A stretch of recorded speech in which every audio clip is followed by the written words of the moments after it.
Welcome back to HERcast with Dr. Chito. We're here to continue our conversation from last week, the previous episode, and our title is Forever Young, Discovering the Keys to Lifelong Wellbeing, with our very renowned specialist in geriatric medicine, Dr. Osi-Ogbu. So I want you to go back, make sure you watch the previous episode so you can follow the conversation because it's quite interesting with a lot of great information. So please do stay tuned and follow us on our journey here.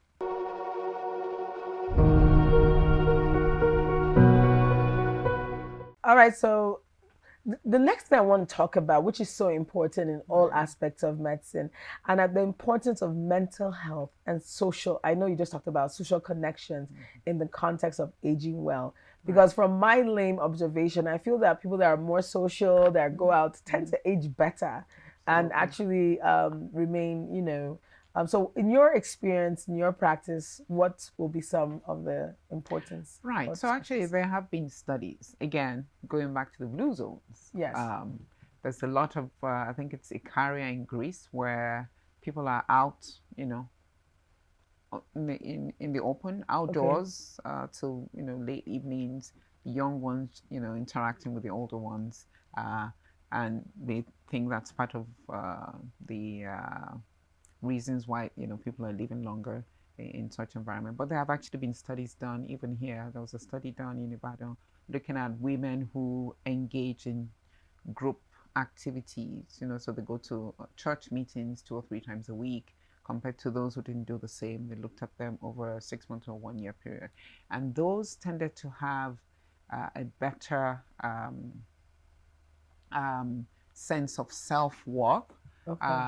And even purpose compared to those who didn't have such activities. And they've also been linked to, better improvement in blood pressure recordings. I mean, there have been studies actually even in the Harvard Medical School where they're looking at the effect of not just social connection but also spirituality. On lifestyle diseases like hypertension and diabetes. So yes, there's evidence that with social connection, meaningful social connection, because if you're in a toxic environment, where people around you or those who you tend to engage with are not people who actually help you grow positively, they don't make you feel relaxed, they don't make you feel relevant. That's not meaningful. So it has to be a group of people who actually make you feel relevant, you feel happy to be around them. And the belief is also that in a social group, you're very likely to have support. Even you go in there and somebody knows that you have diabetes or you have hypertension, they're going to ask you about, I hope you're taking your drugs, hope you've gone to see your doctor. Even if it's a diagnosis of cancer, you have such a group also supporting you through that. So there's a lot of evidence that with social connection, people tend to live longer. They're happier to actually, they have fewer episodes of depression and anxiety, which are some of the psychosocial issues that we find with aging. Because especially older people feel vulnerable. Yes. You're losing loved ones. You've lost employment. You become a little poorer, in a sense, because you're not earning. And if you didn't have enough saved up, there's a lot of anxiety over, do I have enough to live? They become very dependent. All of that really adds to the anxiety. And if you have a huge disease burden, you're not able to pay for your drugs, you're not able to pay for the tests that you require. All that adds on to even get them to the point of becoming depressed. And studies have shown us that when older people are depressed and they have suicidal ideation, they tend to succeed in committing that more than younger people do. So we really must make sure that nothing we do as the younger ones get them to that point of having so much anxiety and depression and thinking about ending their own life. Wow. So social connection, yes, it's a lot. I know in GYN, menopause, one of the big things in menopause is mood changes. Right. Yes, and as gets worse as they And if you don't have people around you who understand it, yes, it becomes a problem. Yes, it becomes a problem. You yes, know, you in fact don't want to be out there. You know, you're maybe a CEO and you're in a meeting with all men, and suddenly you bust out and people don't get it. Okay, that you're going through a phase. That you're going through a phase. So, you know, yes. You know, there's something I read once somewhere about, and I don't know why I'm having a kind of, but about something that they were taking to reduce the dementia. And I think it was, I'm trying to remember what food this was that they mixed in. Was it coconut oil? It was an oil. I think it was coconut oil. It was coconut oil that they were putting in food and stuff like that. Is there really anything that could slow down a person who may be heading towards dementia? I think like when I think of aging, I think of going through the process. I see older adults and I see that they have dementia. I used to feel like that's the hardest thing to deal with, not only for them but also their loved ones. Not you know, and everybody keeps thinking, okay, what can I do to improve my cognitive abilities or keep my brain sharp? What do you normally advise in practice about all what we call age-related disease like dementia? So again, it's life course. It's a life course approach. We have to all start from, you know, younger age, be physically active, mentally active. So education. So those who, you know, if you're a professor, we think you're probably slightly protected compared to someone who didn't go to secondary school, for instance. So education we feel is protected, but it also needs to be a continuous thing. So don't become the professor and then you stop learning. So learning new vocations, learning a new language, it sort of tasks your brain, because with increasing age we're losing brain cells, you know, over time. But the cognitively stimulating exercises like reading, learning a new language, learning an instrument, playing crossword puzzles, all of that tasks the brain and help to make sure that the brain linkages remain intact, or at least more intact and not depreciating like age would allow. So brain stimulating or cognitively stimulating exercises, and you know, there's something very popular in the US called Sudoku. Yes, Sudoku. So that, and I think there's Luminosity or something. Yeah, I will find some of those app games, like games on the phone where you're trying to pick, you know, spells, get the spelling, and I mean it's very addictive too. But I think it taxes the, you know. So yes, I actually like the fact that you talked about the addictiveness. So the point of that too is, you know, the opportunity cost. You're sitting there tasking your brain, but you could sit for 4 hours, which is the problem. Bad. Yeah. So, you have to move. There has to be a balance. You have to move. But I've had people that have said, oh, you know what, play some games on your phone. And then this particular guy came back and said, oh, this thing really tasks my brain, you know? So that's the idea, you know, because we were beginning to see some evidence of mild cognitive impairment. So cognitively stimulating exercises, managing disease conditions, which is really why it's important. Everyone must identify a general practitioner. Yes. So you must have a doctor that you trust, that you can go into periodically, at least once a year, going for your well check, and you're tracking your numbers. We talk about everyone knowing their numbers once you're an adult. Blood pressure, blood sugar, cholesterol, body mass index, because we know all of those contribute to cardiovascular health. So every year you're tracking these numbers. And you can see, oh, my blood pressure used to be 110/70, and then 2 years it becomes 140/90. Oh, what happened there? Or my BMI, which was within normal, you know. So that helps you to sort of put things in check. So managing disease conditions, identifying them early, because we know, I mean, when we talk about dementia, the 4 common types, Alzheimer's being number one, but vascular dementia, and that's contributed to by these vascular diseases like hypertension, diabetes, and dyslipidemia, or the cholesterol issue. So, and strokes, and you know, all those put you at risk of. So being able to manage this risk factors for stroke, and we know multiple mini strokes means that you're losing brain cells faster than, you know, you get a stroke, your cognitive function declines to a lower level, you get the next one, it keeps declining. So those are ways that we can make sure that as people are aging, hopefully they don't develop dementia. Sure. The movement, which I talked about, nutrition, yes, engagement, yes, and the social content. The very important one, some kind of meditation. Well, what's the word I'm looking for now?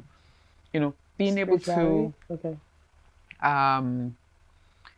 have relaxation. Okay. Yes. We always, and the world today is like go.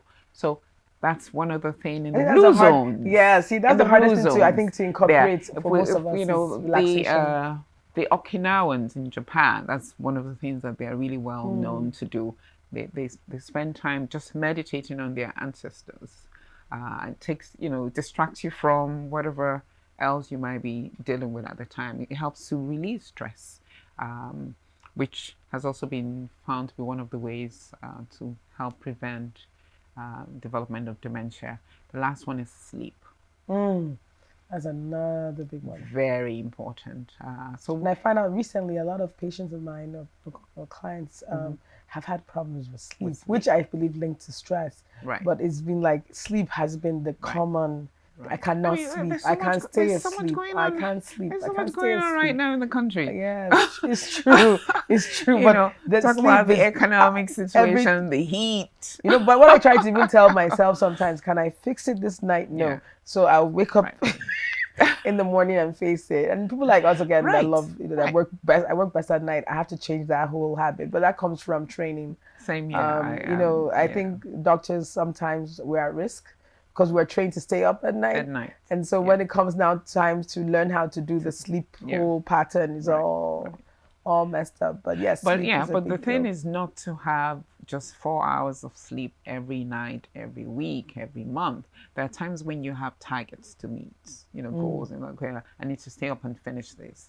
But the next night, try and at least catch up. Yes. Yeah, we're supposed to all have 7 to 8 hours of restful sleep. Wow. Every night. Every night. And really, studies have linked... Let's go to bed by 10 p.m., waking up at 6. Wow. Exactly. That sounds really early, though. Yeah, it does sound early. But you see, you wake up at 6. Yes. And you can jump in. Don't waste daylight. Yes. And do what you need to do. It's really doable. It's just you changing how you structure your day. So those are some of the things that have actually been linked to improving cognition or cognitive capacity as we get older. One of the things I want to talk about, which I guess we're hampering on almost the same things, but another thing with health, and me, I feel with when I managed, when I was like, my mom really passed away early, but when I was like, when I see her colleagues or people that come to me above a certain age, this thing about medication is a huge thing because, a lot of people do have like hypertension, diabetes, and other issues. And I feel that sometimes some of us, doctors, are not really understanding how to, so they go see another doctor and they add another med on it without trying to figure out, okay, what are you on already? How do we manage these drugs you're on? Because I feel that a lot of risk with older patients when it comes to managing medication, because they always come up with knee pain or this or that, and then you add another prescription, prescription. What's your message about that? How do we tackle that multi-medication? That is a major pillar. And in fact, we talk about the 5 M's of geriatrics. Medication is one of them. Oh, okay. So the other mind issues like dementia, depression, mobility issues. We talk about multi-complexity, where we know the psychosocial issues have an effect on. And then the last M is matters most. Okay. So in geriatrics, we really don't, like in traditional medicine where it's the doctor and the client. And this is what you need. And, we'll give you the prescription and you go. But in geriatrics, we actually incorporate the preferences. And that's where the last M, the matters most, comes in. Preferences of the client and their family members. Okay. Into, planning a care goal. What are your goals? What are the goals of this we've assessed you, this is what we found, or vision is an issue, hearing is an issue.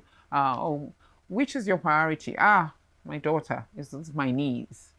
I really need to be able to move, so we know that's where we're starting from. This is priority number one that would improve quality of life for this individual, because that's important in that age group. So medication management is a big issue.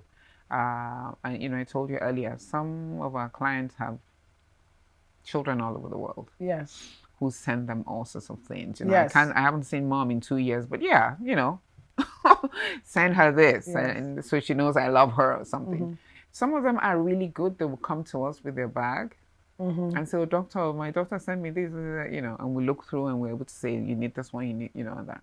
So it's important that so we sort of do that coordinating care. Okay. So because our clients are seeing the cardiologist maybe because of heart failure, or they might be seeing the nephrologist because of CKD from the DM. We have to now look at all of the medications, because the doctors aren't talking to each other, but it's our role now so medication management is a big thing in geriatric care. We talk about deprescribing things that are really not necessary. One of those things we tend to deprescribe are those vitamins, because what happens is 12 medications, one person, and then the person is saying, I have too many drugs, and you're seeing all the maybe 3-4 different supplements that are really not adding value per se to the mix of all that's going on with the person. So we ask that people bring their medications to clinic, and it's important if every doctor could actually do that, particularly for older people. Yes. You also want to be sure that the dose you have prescribed is what they're using. I'll give you an instance. So you have someone who has diabetes, you've given them metformin at a certain dose, maybe just 500 milligrams a day. They come back to you, diabetes control looks poor, and then you say, have you been taking your drugs? Yes, but okay, what dose? That one. I'm not taking that one, I'm only taking the other one. Yes. But if you didn't take that history, you might think, this is poor control. Increase metformin from 500 once a day to twice a day, not knowing that she wasn't even taking it out. She's not taking it. So it's very important. Very important. Very, very important. So we do a lot of that. We deprescribe, and studies have shown that most older people are on at least 2 medications that they do not necessarily need. Wow. So we do a lot of that. One other thing that we do is non-pharmacological management of certain conditions. So we see a lot of delirium, and delirium is an acute state of confusion. Yes. A lot of older people who come in with, say, pneumonia, infection in the urinary tract, or even a stroke, they come in and you see them go into a confused state. What we tend to do, our first line, are non-pharmacological. Make sure there's a familiar person that is sitting beside them in the hospital. Music therapy. Okay. We expose them to music that we know they have value for. You can even, if possible, put pictures of family members around just to calm them down, because they become really agitated with the delirium. And only when those measures do not help that we graduate to actually use certain medications. Of course, we make sure we're also controlling whatever has brought them into that state of confusion. If it's an infection, you're controlling it. If it's dehydration, but so medications are not always first line for us, even for joint issues. Yes. There are topical things you can do. Warm compresses, cold compresses, we send them to physiotherapy. They have exercises that they teach them for pain control before we throw in the medications, because we know that older people are at a much higher risk for adverse effects, harmful effects of medication. So we're very wary of using medications, because the reserve of the liver and the kidneys in that age are not the same. So risk of bleeding from those painkillers. We've seen people come in. Or what do you call that? What's that supplement that people take for menopause or hot flashes that I do not like? Black. Is it black? Gosh, what am I going to call it? Not potash. No, not that one. But there's Kosh, and I don't know why maybe I'm getting to this space. where I'm having like different. No, you have too many things on your plate. I think that's our issue. There's one and it causes bleeding, and we always have to ask that question before surgery, because we know that it can cause bleeding. So I think a lot of people are taking supplements without understanding they're also, because they're natural, does not mean that they're safe. Even garlic, they're two garlic and ginger, yes, can increase the risk of bleeding. Yes. So as a surgeon, you must ask that question. So yes, what are these things you're taking? So people think, oh, this is just safe. It's natural. No, it's natural, but that doesn't mean it's safe. In fact, one thing about supplements that you have to be careful of is that we don't really have data on most of these supplements. So you're taking it kind of blind. And so I always tell people, and I find out that older persons tend to have a lot more on their plate. So I'm picking that one out before I do any surgery or procedure, so I don't get blindsided in the OR. All that they're taking. All that they're taking. And some will say, oh, these are the ones that you gave me. I said, we'll say, no, we need to see everything. Because we know you've seen other doctors. Oh, yeah, there's the orthopedic. Yeah, we need to see everything. Yes. I love when because it's the same you that is going to ingest all of this. I like, doctor, I forgot to.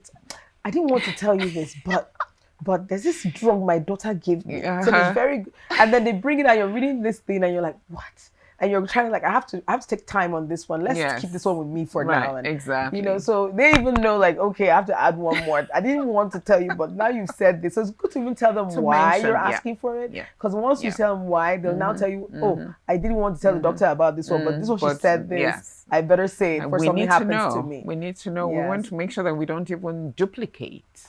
Yes. Especially when brand names are used. People find that a lot in the inpatients. So you know, one doctor writes a brand name, the other doctor writes the generic name, and the nurse might not be quite conversant, and you duplicate medication. What we also find is sometimes there is what we call a medication cascade. So an older adult gets a side effect from a drug, and then another drug is given to take care of the side effect, rather than removing the drug that's causing the initial side effect. So it's important that we know side effects of medications. That's why I think talk about first that this symptom might be from something we're already given this patient, rather than a new disease condition. So that means don't have a tunnel vision when it comes to older person. And you have to really broaden your mind when you're approaching. And this brings me to the next question that I feel is so important before we get to the end is, how can family members and caregivers best support their elderly loved ones in maintaining their health and independence as they age? And I say this also in the light that we've heard also times where caregivers have abused older persons. So, I mean, can we address these two things? Like how can we support our older, family members, our loved ones, and help them to maintain that health and guide them through this process? Respect. Yes. We must, respect them for who they are. They're entities on their own. So I've had some older persons in my consulting room, and you're asking the question of the mother, and the daughter, is giving you answers in a very brash, disrespectful way. Oh, mommy, why don't you hear what the doctor said?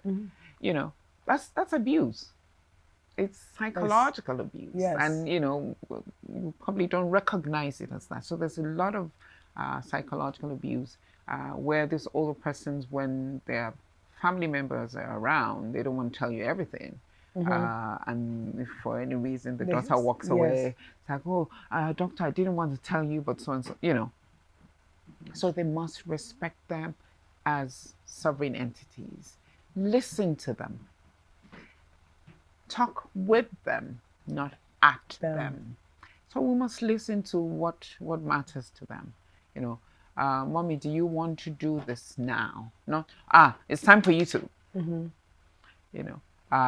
they complain about anything, let's actually take it seriously and don't wave it away. Don't trivialize their symptoms.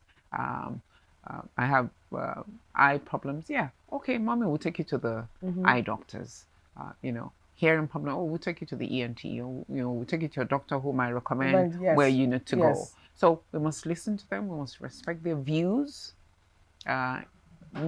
Allow them to make decisions for themselves, because we tend to feel we now know more than they do. Yes, you refer your parents or other persons to like a child, right? Which they don't appreciate most times. They're already feeling vulnerable. Yes, the least they want from us is that respect. Ask for their views. Let them make their own decisions, and that keeps them feeling happier. They feel relevant. Even have them make decisions in the household. My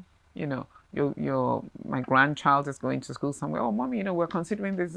They might have an opinion. Don't feel that they become so obsolete that they have no opinion on anything, and they really do have. They're a repository of knowledge. Yes. And life intuition. Yes, that they can share with us. So we really must, see them as that, as assets within the family, within the community, that can actually contribute a lot more if allowed to come to the table. I think this is really, amazing. really important. I'll give you a story. So this lady was in Rwanda 2 years ago for a Commonwealth meeting on intergenerational synergy in older women. She came all the way from Australia, walking frame. And the Nigerian group were there, wow, why did this woman come all the way? And she didn't even travel with anybody. So I said to them, but see the contribution she made. She was in the panel. We all listened to her. She felt good being there. Yes. Speaking to these hundreds of people.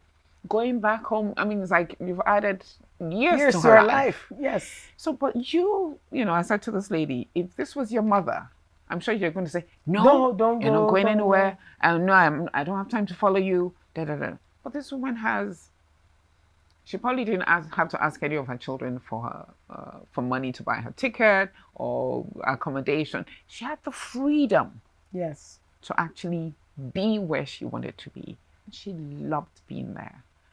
That's really important. It's important that we really allow our older people express themselves, be themselves, make decisions for themselves. As long as whatever it is they are deciding to do is not harmful, but have a conversation and not make decisions for them, and make sure that we take them to the doctors when they need to be there. And if they need surgery, because I had this woman who needed knee surgery. Of 4 children, no single one could come and be with her for 2 weeks. Wow. So she's become wheelchair bound just because she didn't have that support. So we must also be willing to give of ourselves whenever they need us to be there, to support them to, doctors' offices, be also interested in what's going on with them. They're still breathing, they're still alive, they're here with us. And exactly. They invested so much in our lives as well. And make them part of, everything you're doing as often as possible. Celebrate their birthdays. Yes. Oh, that's awesome. Mark them, They love being, everybody loves being celebrated. It doesn't have to be a huge thing, but that day is a special day. We dress you up nicely. Go wherever you desire to. My friend's mom was so excited about her photo shoot. Oh my goodness. There you go. I think she felt like 20 years younger, and that gives you a lot of energy and joy. Her children were saying to her, you're relevant to us. And Yes, it's awesome. I wish we can continue this conversation, but we've already reached the end of this amazing conversation. This is about aging and aging healthily, and I hope you guys learned a lot like I did, and I hope you can apply it to those around us, those taking care of older persons. It's very important that you listen carefully from the last episode to this episode, because this was one conversation that you're not going to forget, and it's such a everyday kind of topic that you're going to be able to apply in your life. So stay tuned again for more empowering conversations on HERcast with Dr. Chito. Remember, your well-being matters. Until next time, take care and stay resilient. HERcast with Dr. Chito is more than just a podcast. It's a movement empowering, educating, and elevating her life. Join a community dedicated to living their best lives, guided by experts and thought leaders. Don't miss upcoming episodes on Rapid TV channel 176 Startimes. I believe it also streams on Rapid TV. Listen now on your favorite podcast platform, Apple, Spotify, and watch full episodes on YouTube. follow us and ask your questions at HERcast Podcast and at Dr. Chito N. And I'm going to end it by just saying hashtag forever young, because that's what I am. All right, take care. Till next episode.